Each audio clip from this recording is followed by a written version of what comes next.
네, 여러분 반갑습니다. 한겨레 데일리 라이브 뉴스 다이브 시작합니다. 어서 오십시오. 고현준입니다. 반갑습니다.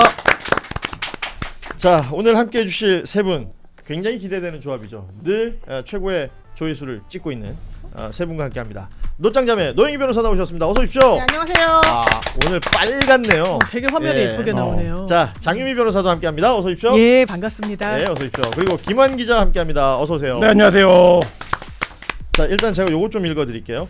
잘났다 잘났어 서결아 그냥 내란 한 번 더 해라. 이런 범죄가 재범일 확률이 몇이나 되니 초범이라 봐준다니 크크크. 자, 일단 여기에 제일 많이 분노하신 것 같아요. 지금 조금 전에 여러분 다 아시는 것처럼 서울중앙지법 형사 35부 백대현 부장판사의 이 재판, 그러니까 윤석열 피고인에 대한 체포방해 혐의부터 시작한 이 혐의들에 대한 1심 선고가 있었고요.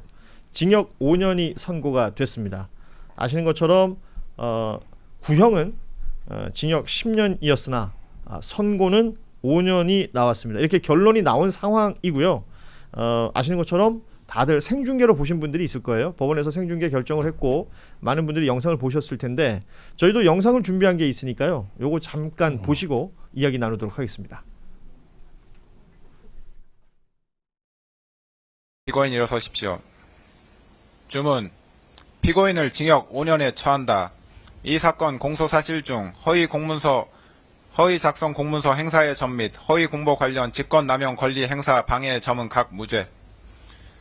피고인은 이 판결에 불복이 있으면 오늘부터 7일 이내에 이 법원에 항소장을 제출하여 항소할 수 있습니다. 이상으로 판결 선고를 마쳤습니다. 피고인은 퇴정하십시오.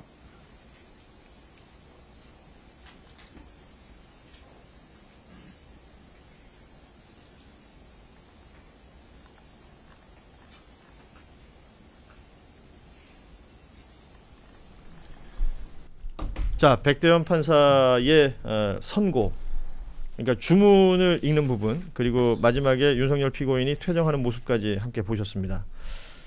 자, 하나하나 좀 짚어봐야 될 텐데, 뭐 우리가 흔히 그냥 방송에서 얘기할 때 체포방해 혐의를 비롯한 여러 가지 이렇게 표현을 하고 있는데 혐의가 여러 가지가 있었던 거죠. 그렇죠. 동시에 네. 체포방해 내용이 있었고 그 사후에 계엄 선포문을 작성했다라는 내용이 있었고 국무위원들의 심의를 방해했다라는 부분, 그리고 비화폰 통화기록 삭제했다는 내용도 있었던 것이고요. 그리고 외신 상대의 그 허위 공보 활동을 했다라는 내용 등등이 포함되어 있었습니다. 그래서 뭐 아시다시피 쭉 설명을 했어요. 시작하면서 동시에 이 내란 사건의 첫 판단이기 때문에 이게 뭐 유죄냐 무죄냐, 그리고 유죄냐 무죄냐에서 유죄가 된다면 또 어느 정도의 형이냐, 굉장히 관심이 많았던 것이기 때문에요. 일단 내란이라는 게 얼마나 위법한 것인지도 백대현 판사가 지적을 했던 부분이 있습니다. 계엄 절차를 경시했다는 내용이 있는 거고, 또 이게 체포방해 관련해서는 경호처를 사병화했다라는 부분도 지적을 했습니다. 이런 내용들이 쭉 나왔는데 마지막 주문에서 훅 꺾이는 느낌이었어요. 한국말 끝까지 들어봐야 된다. 그러니까 결론이 중요하다. 지금 결론이 이게 마음에 안 드는 분들이 더 많은 것 같습니다. 일단은 너무 실망했고 지금 정말 짜증난다라고 말씀 주시는 분들이 상당히 많은데 거기에 약간 도화선 역할을 한 거는 아무래도 5년이라는 구형의 절반밖에 이제 미치지 않는, 그리고 백대현 부장이 읽었을 때 그 여러 잘못을 어떻게 보면 굉장히 상세하게 풀어서 설명을 해줬거든요. 예. 그러면 거기에 무게에 상응하는 이 수치가 아니라고 느껴지는 부분이 또 1차적으로 있고, 또 많은 분들이 초범인 점을 유리한 양형으로 이제 참작한다라고 돼 있으니까 내란에 그러면 이 동정정가가 있는 사람이 어디 있겠냐라고 이제 말씀하시는데, 아마 이거는 뭐 기계적으로 저희가 양형에 유리한 요소는 이제 적시를 하는데, 초범이면 초범, 동정정가가 없으면 없는 점을 이제 써서 이 부장이 좀 쓴 이제 기계적인 뭐 이런 부분은 있는 걸로 보인다는 점 이제 말씀드립니다. 그래요. 지금 그 부분인 것 같습니다. 이제 양형을 감형하는 그 기준 내용으로 초범임을 들었어요. 내란의 초범 재범이 있습니까?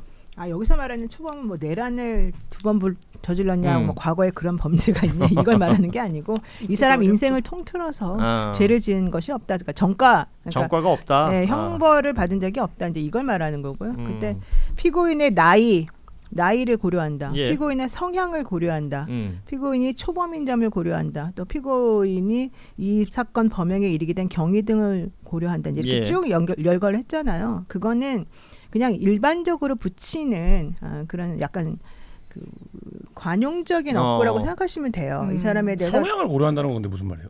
그러니까 김한의 원래 평상시 성향으로 보면 성격이 예를 들면 급하다. 뭐 이런 예를 거요? 들면 피고인이 좀 어리석다. 바보다. 바보다.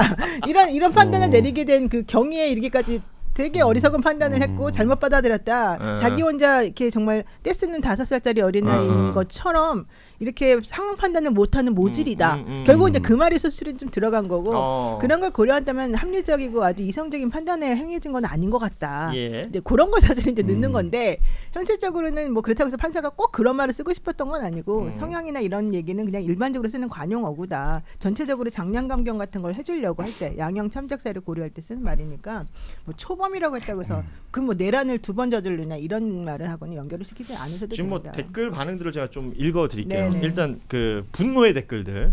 앞서 말씀드린 것처럼 초범이라 봐준다고라는 부분에서 분노하시는 분들이 제일 많은 것 같고요. 그러니까 판사들, 당신들 때문에 권력 잡고서 내란 한 번은 할만하다고 처음으로 생각이 든다. 어이가 없다. 보통 사귀죄도 몇 년은 나오더라. 그리고 김경수, 조국한테는 쉽게 유죄 판결하면서 내란 수괴의 체포방해가 고작 5년이라니 이런 것들이 있고요. 경호처를 사병으로 동원해서 영장 집행을 막았어도 이게 국민 법감정이랑 맞을 수가 없음. 노조 아저씨들이 노조 사무실 압수수색 막아보겠다고 스크럼 짜고 30분 버틴 거랑 경호처 요원들한테 총기 들려서 공수처 검사 겁박한 거랑 법적으로 같다고 해도 우리가 느끼기에는 천차만별 아니겠느냐라는 내용도 있는 것이고요. 그리고 법잘할 검찰총장 출신의 대통령이라는 특수지위에서 주도적으로 일으킨 범행이면 당연히 가중처벌이 돼야 되는 거 아닌가라는 질문도 있었고요. 또 윤석열 측이 항소하겠지만 2심에서는 확실히 해줬으면 좋겠다라는 내용도 있습니다. 반면에 이제 신중론들도 있어요. 특검에서 체포방해 혐의로 징역 5년, 국무위원 심의권 침해, 비하폰 증거 인멸 등등으로 해서 징역 3년, 선포문 사후 작성 관련해서 징역 2년, 도합 10년을 선고해달라고 한 부분, 여기에 대해서 재판부가 한 선고는 정상적인 선고로 보인다. 나머지 혐의에 대해 선고 줄줄이 또 나올 거니 기다려 봅시다. 그리고 교화 가능성이나 초범이냐 재범이냐 여기서 크게 갈려서 다만 이 사안은 애초에 재범이 불가능한 부분인데 초범이라 꺾은 것 그냥 그것이 좀 아쉬울 뿐 이런 식의 반응들이 지금 현재까지는 있습니다. 일단 우리 김환 기자는 제일 첫 인상은 뭐였어요? 그러니까 지금 얘기하신 부분에서 법감정을 고려하면 윤석열이 지금 현재 확정된 재판이 8개인가 그럴 거예요. 그렇죠. 앞으로 받아야 되는 게. 그러면 이제 판사가 너는 앞으로 줄줄이 유죄가 나온다. 넌 이미 사형을 구형받았다. 그러니까 이 재판에서 우리가 뭐 어떤 형을 주더라도 너한테 별로 실익은 없다. 예. 근데 너의 행위를 감안해서 뭐 이러이러해서 이렇게 한다라고 하면 똑같은 형량이어도 받아들이는 게 좀 달랐을 텐데 근데 이제 그게 아니라 지금 얘기한 대로 뭐 우리가 다 무슨 법을 잘 알아야 되는 건 아니잖아요. 근데 뭐 초범이라서 봐주는 거야? 뭐 이런 이제 단어들이 나오니까 그게 이제 그 변호사님들이나 이제 법정에 드나드는 입장에서는 관용적 표현이라는 걸 알지만 사람들이 받아들이기에는 야 이거 내란하고 그렇게 관절을 요새화해서 무슨 남미의 마약 수장처럼 버텼는데 이게 이제 어떻게 5년밖에 안 나오냐 뭐 이런 이제 거를 당연히 가질 수밖에 없고 그리고 이게 약간 아까 이제 장윤미 변호사도 말씀하신 것처럼 야 그 재판부는 좀 믿을만한 것 같아 되게 단호하게 진행하는 것 같아 막 이러니까 좀 기대치가 있었던 거잖아요. 그렇죠. 그리고 첫 번째로 내려지는 이제 말하자면 그 선고라는 상징성도 있고 근데 이제 그거에 좀 반하는 그러니까 결과는 맞는 것 같고 이렇게 되면 사실 이제 뭐 그 뭐라 그럴까요? 그 가뜩이나 윤석열이 재판을 받는 과정에서 내란 재판이 1년이나 지연되고 뭐 거기 나와서 별의별 궤변을 다 늘어놓아도 제지도 안 하고 뭐 이런 것들이 법 앞에 평등하지가 않다. 우리가 재판받는 게 어떤 피의자가 사실 그렇게 할 수 있습니까? 근데 이렇게 나오면 이제 그런 뭐 이 사람들의 어떤 심중 이런 게 좀 더 강화되지 않을까. 그러나 아직도 확정된 것만 7개의 선고를 더 받아야 된다. 그리고 이 건도 지금 1심인 것이고요. 네. 예. 이게 근데 뭐 2심 가서 이 재판과 관련된 내용이 더 세게 형량이 나올 거다. 이거는 사실 기대하기는 사실 쉽지는 않은데요. 예.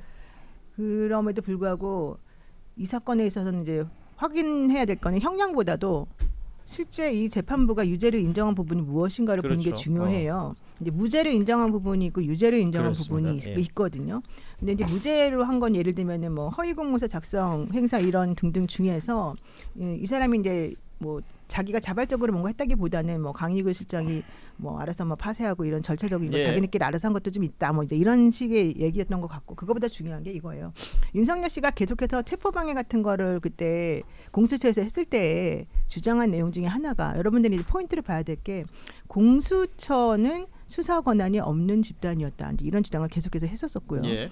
그 집단에서 신청한 영장을 발부해준 서울 서부지방법원의 영장 발부가 잘못되었다. 그렇죠. 나는 그래서 이 체포영장 발부는 잘못된 거라고 생각해서 내가 대통령으로서 나를 보호해야 되는 이런 사람들에게 나를 보호하려고 한 것뿐이다. 이게 이제 핵심이잖아요. 예. 그리고 실질적으로 서부지방법원이나 공수처에서 했던 여러 가지 기본적인 그런 범죄 사실과 관련된 수사는 문제가 있으니 앞으로 내란 우두머리죄 등등등도 전부 다 공소 기각돼야 돼야 된다. 이런 윤석열 주장을 측의 꾸준한 주장이었죠. 윤석열이 계속 예. 했었잖아요. 예. 그 부분을 이번에 이 재판부에서 그거 아니야. 이 박살을 말이 냈죠, 그 틀렸어라고 부분. 예. 정확히 얘기를 해줬다는 게 매우 중요한 겁니다. 서부지방법원에서 영장이 발부되고 그 당시에 체포영장 집행을 저지하면서 자기네들이 내세웠던 그 주장들이 하나도 맞지 않는다라고 하는 거를 이번에 이 백대원 부장이 다 전부 다 적법한 절차에 거쳐서 마련되었던 것이고 예. 니네들이 한 거는 전부 다 말도 안 되는 거였어. 이걸 이번에 인정해 줬다는 게 매우 중요하고요. 그러니까 이게 첫 선고기 때문에 더 가치가 예. 있는 것이고요. 그래서 예. 이 부분에 대해서 다른 판사들도 이 건과 관련된 이렇게 적법성, 위법성과 관련해 가지고 얘기 나올 부분들에 대해서 앞으로 어떻게 판단할 것인가 이 부분을 생각을 해보면 많은 분들이 우리 쪽에서 예를 들면 이거 당연히 유죄 나오고 뭐 세게 나와야 된다 그러면 한쪽에서는 자기네들끼리 정치 승리하느라고 이거는 무죄예요. 이건 공소기각 이런 얘기 많이 했었었는데 결국 그런 주장들은 전부 다 자기네 편들을 기쁘게 해주기 위해서 혹은 내지는 자기네 편들의 코인을 받아들이기 위해서 해놓은 거짓말이었다는 게 드러났기 때문에 예. 여러분들께서 5년이라고 하는 거예요. 저도 사실은 그 형량이 너무 싸다고 생각하지만 약하다고 생각하지만 그것보다도 그 사건 이면에 있는 본질인 유죄를 인정한 부분이 무엇인지를 보시는 게 훨씬 낫다. 지금 바로 이 부분 때문에 오늘 우리 노영희 변호사, 장유미 변호사 두 분의 법률가의 이야기를 좀 많이 들어야 될 네. 것으로 보입니다. 제법 긴 시간 동안 이제 각각의 혐의들에 대해서 짚었고요.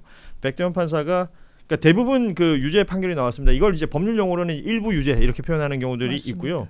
무죄가 나온 거는 지금 정확하게 무죄 나온 건 하나예요. 그러니까 외신을 상대로 해서 허위 공보 활동했다라는 부분이 있었는데 그 특검에서 기소했던 내용 중에 이 내용이 있었는데 이 부분은 무죄로 봤습니다. 네. 그리고 계엄 선포문을 사후에 작성했다라는 부분 작성한 것 자체가 이게 허위 공문서임은 인정을 했어요. 다만 그 이후에 뭐 파쇄하고 이랬던 부분이 있지 않습니까? 네, 맞습니다. 여기에 대해서는 이제 강희구 부속실장 등이 이제 주도를 했기 때문에 그 부분에 대해서는 윤석열에 대해서는 이제 무죄 부분을 또 인정을 해준 부분이 있습니다. 그 외에 나머지 것들은 대부분 유죄로 인정이 됐고 말씀하신 공수처의 수사 권한이라든지 그리고 체포 방해를 했던 내용이라든지 그리고 경호 인력들을 이제 사병처럼 썼던 부분이라든지 여기에 이제 더해서 비화폰 통화 기록 삭제했던 내용이라든지 다 유죄로 인정된 부분이기 때문에 요거 좀 쪼개서 볼 필요가 네. 있을 것 같아요. 앞서 잠시 언급해 주셨지만 공수처의 수사 권한 네, 맞습니다. 그리고 공수처의 영장 청구와 서부지법에서의 영장 발부 이 맞습니다. 모든 것들을 합법하다라고 본 거죠. 이게 이 대전제에 대해서 이걸 넘어야 이 실체 판단 죄가 있는지 없는지 왜냐하면 수사 권이 없는 곳에서 시작했고 촉발됐다라고 하면 실체로까지 판단도 못하는 거니까요. 사실 윤석열 측은 그 부분을 흔들고 싶었던 그러니까 거 엄청 아니에요? 그랬던 예. 거죠. 왜냐하면 내란에 대해서 공수처법을 보면 공수처에는 그걸 수사할 수 있는 권한 자체가 없다라는 게 이제 주요 골자였고 예. 다만 직권남용 권리행사 방해죄를 수사하다가 그거는 공수처법에 공수처가 수사할 수 있어요. 그런데 경호처한테 의무 없는 일을 시켰잖아요. 너 이거 위력 순찰해. 이거 총이라도 보여. 나를 엄호해야 돼. 예. 라고 한 부분과 관련한 수사를 하다가 내란으로 넘어갔다는 그 경위. 왜냐하면 공수처가 자기네들한테 직접 관할이 있는 수사는 하다가 관련 사건은 수사를 할 수 있거든요. 직권남용 권리행사 방해를 하다가 내란으로 갔기 때문에 전혀 문제되지 않아. 그리고 또 하나의 요건 중에 하나는 아까도 말씀 주셨지만 서부지방법원에는 관할이 없어. 그렇지 않다. 이 불법행위 지인 용산과 관련해서 서부지방법원에 토지 관할이 있다라고 예. 했고 체포영장을 발부받았지만 국가기밀시설이라서 이 영장 집행은 아예 안 된다. 이 관련자들의 승낙 없이는 안 된다라는 부분과 관련해서는 그 형사소송법의 조항은 이거는 압수수색의 어떤 대물적인 물건과 관련해서 이 조항이 적용되는 거지 거기에 숨어있는 사람한테 적용되는 건 아니야. 그렇기 때문에 윤석열을 잡으러 가는 건 건 가능해. 또 하나 주장했던 건 헌법상 소추되지 않는 권한을 자기한테 유리하게 주장을 했는데 소추되지 않는다고 돼 있지 수사받지 않는다고 돼 있는 거 아니야. 예. 수사받는다고 하는 것과 재판에 넘어지는 건 완전 별개의 절차이기 때문에 수사한다고 또 기소되는 것 자동으로 되는 것도 아니야. 따로 봐야 돼. 그러면 윤석열은 수사받을 수 있어. 수사를 위해서 필요한 이런 압수수색, 인신 확보, 체포영장 집행은 수사기관은 당연히 할 수 있는 거야. 윤석열 너 말은 다 틀렸어. 이거죠. 지금 그러니까 이 유죄 취지로 인정된 부분들이 중요하다라고 이제 노영희 변호사가 짚어주신 게 남아 있는 재판이 더 있고 뭐 토탈 8개의 재판이 진행되는 것이고 아시는 것처럼 2월 19일에는 이제 사형 구형이 된 내란 우두머리 혐의에 대한 또 선고가 1심 선고가 기다리고 있는 것이고요. 이게 뭐 윤석열 본인에 대해서도 그렇지만 뭐 한덕수, 이상민 등도 지금 다 선고를 기다리고 있는데 이 비상계엄이라는 것 자체가 위법하다라는 게 이제 판단을 여기서 네. 해버리는 거 아니겠어요? 그럼요. 이게 가장 중요한 포인트로 보입니다, 저는. 맞습니다. 사실은 여기서 이제 국무회의 심의권도 침해했다는 것도 당연히 이제 유죄가 인정됐고 아까 말씀하신 것처럼 진짜 무죄로 인정된 건 거의 몇 개 없어요. 이제 예. 전체적인 퍼센테이지를 보게 되면 얘가 왜 이럴까요? 네. 제가 다룰 줄 몰라가지고 죄송합니다. 네. 죄송합니다. 그래서 어쨌든 중요한 거는 처음에 이제 우리들이 그 판결 선고, 그러니까 주문 선고하기 전에 백대환 부장이 얘기한 모든 것들을 들어보면 한 15년도 나오겠어 이런 생각하는 사람도 많았고요. 검찰이 구형을 10년 했기 때문에 최소 10년은 나오겠지 이런 분들도 되게 많았거든요. 근데 갑자기 선고합니다 이러더니 피고인 일어나세요 이러더니 딱 갑자기 5년 이래버리니까 사실 저도 되게 들으면서 허탈했어요 솔직히 말하면. 그리고 지금 우리 그 댓글 다시는 많은 분들께서도 무슨 용두삼이냐 초창기에 그렇죠. 너무 열심히 막 이렇게 분위기 잘 가가지고 우리는 정말 끝장나게 나올 줄 알았는데 이렇게 나오니 너무 허탈하다 이런 얘기 말씀하시는데 그리고 특히 뭐 표창장 한해 4년 깜빵살이했는데 고작 5년이라뇨 이런 얘기 이제 정확하게 얘기를 하셨는데 실질적으로 지금 이 사람이 지금 저질렀다고 하는 이 오늘의 그 재판의 결과는 본류가 아니라 그 이제 본류에 들어가기 그 밑에 있는 여러 가지 주변부적인 것들을 해서 조금 약간 죄송합니다만 이제 그 절차적인 문제와 관련된 부분들이 되게 많았기 때문에 이 부분에 있어서 판사가 정확하게 가르마를 타주고 이 부분은 정확히 이 사람이 잘못했다는 그 논거를 정확하게 적시해줬다는 게 매우 중요합니다. 그러니까 5년 저도 매우 실망했고 솔직히 저 같으면은 그냥 특검 구형한 대로 할 수도 있겠어요. 그러나 이제 이 재판부 입장에서는 사실 얘한테 5년을 선고하나 10년을 선고하나 어차피 저 큰 재판이랑 다 합치게 되면 결과적으로 이 사람은 못 나온다 이 생각도 좀 컸던 것 같고 또 초범이라고 하는 거는 뭐 내란죄가 아니라 전체적으로 이 사람은 그동안에 범죄 혐의가 경력이 없다. 경력이 없기 때문에 이제 그런 부분을 정한 거니까 너무 여러분들께서 이제 여기에 이제 속상해하지는 마시고 우리 입장에서는 이게 처음 나오는 윤석열에 대한 유죄니까 당연히 형이 중형이 선고됐으면 좋았겠다 생각하시겠지만 앞으로 지금 나올 게 더 훨씬 많은 것들이 있으니까 그 논거를 먼저 중요하게 보시는 게 맞겠다. 그러니까